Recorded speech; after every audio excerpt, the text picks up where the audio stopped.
In Via della Playa il primo lotto è già realtà della mega casa dello studente, si parte con il secondo, quali le novità? Le novità sono, ci siamo lasciati d'estate, quando era intervenuto, ahimè, il vincolo della sovrintendenza, che manifestava l'interesse storico sul fabbricato che viene definito come silos nuovo.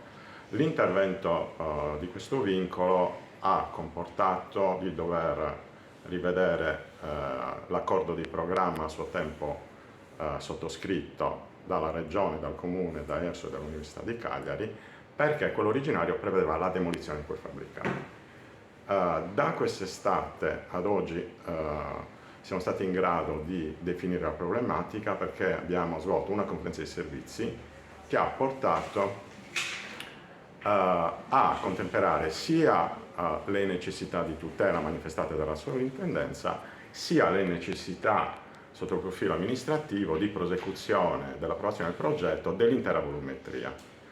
Quindi si è chiusa la conferenza di servizi con esito positivo. Quel volume che era previsto in origine, il silos nuovo, in demolizione, la novità che verrà conservato.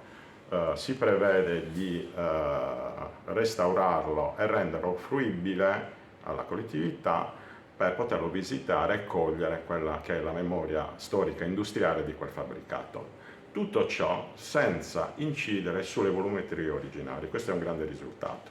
Grande risultato perché siamo riusciti a contemperare due interessi pubblici che apparivano in origine contrastanti, che sono stati risolti oggi all'esito di questa conferenza di servizi. Io ci tengo personalmente a ringraziare per la leale collaborazione la sovrintendenza. Quindi il silos sarà visitabile per motivi anche turistici, diciamo, Sì, perché no, sì, potrà diventare un sì. punto di richiamo. E sui lavori del secondo lotto? Quindi prosegue l'iter amministrativo, avevamo già accolto la proposta del promotore, avevamo già da novembre 2022 attivato tutte le procedure tecniche di approvazione che sono complesse, quindi riprende la procedura di approvazione del progetto che poi andrà in gara.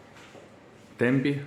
I tempi è difficile veramente dirlo, perché dipende da autorità e interventi di competenza di tantissimi altri enti.